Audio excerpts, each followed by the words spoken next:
আমরা এখন গোমতী নদীর উত্তর পারে। কিছুক্ষণ আগে যে বাড়িঘরগুলা ওই পার থেকে দক্ষিণ পার থেকে আপনাদেরকে দেখাইছি, এবং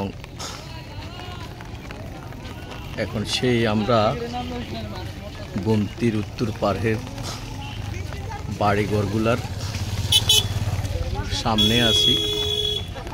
সব বাড়িঘর ডুবে গেছে এবং অনেক মানুষ এদিক ওদিক ছোটাছুটি করতেছে, দেখতেছে, ভিডিও করতেছে।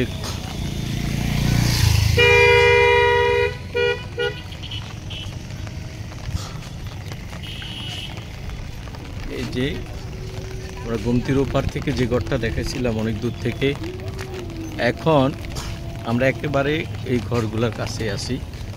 এখানে কিছুই নেই, সব ডুবে গেছে। এখানে যা বাড়িঘর আসলে একবার ডুবে গেছে, শুধুমাত্র উপরে চালটা ছাড়া বাকি কিছু নেই। টিনের যে ছাদ, এই ছাদটা ছাড়া।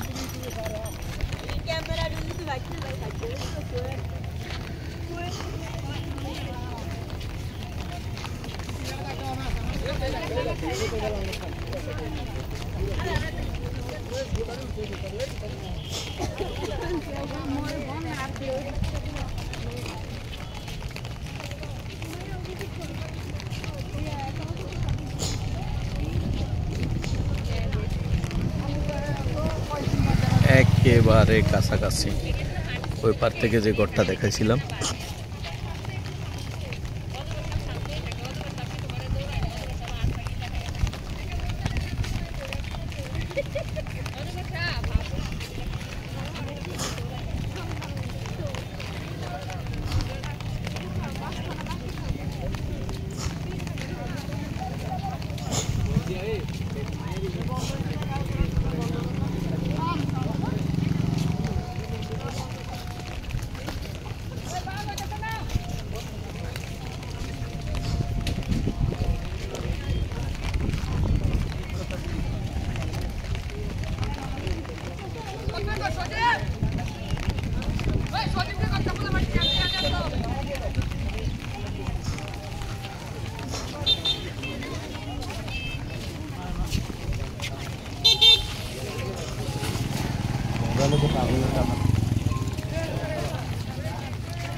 এদিকে বেড়িবাঁধের রাস্তাটার ভিতর দিকে একটু ছিদ্র হয়ে পানি প্রবেশ করার চেষ্টা। এদিকে এলাকার ভাইরা ওনার চেষ্টা করতেছে যে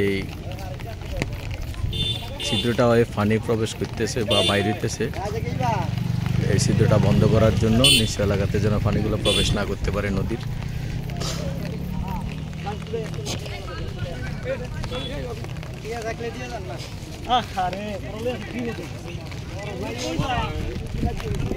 একেবারে সন্নিকটে পানি।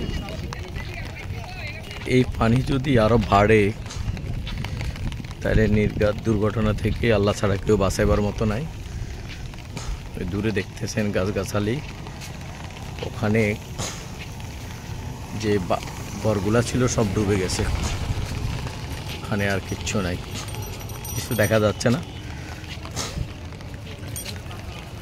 এপারেও আছে, এপারের বাড়িগুলোর জন্য ভয়, যদি বেড়িবাঁধ ভাঙে এপারে পানি ছোটে তাইলে ক্ষতিগ্রস্ত হবে।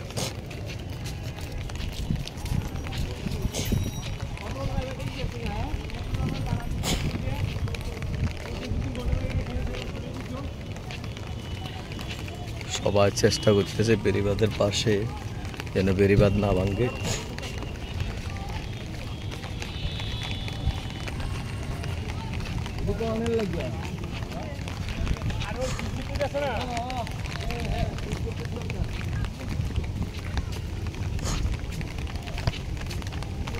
ছিদ্র হয়ে পানি ঘামতেছে যেন বেড়িবাঁধ রাস্তাটা না ভাঙে, সেই জন্য অনেকে চেষ্টা করতেছে ছিদ্র বন্ধ করার জন্য।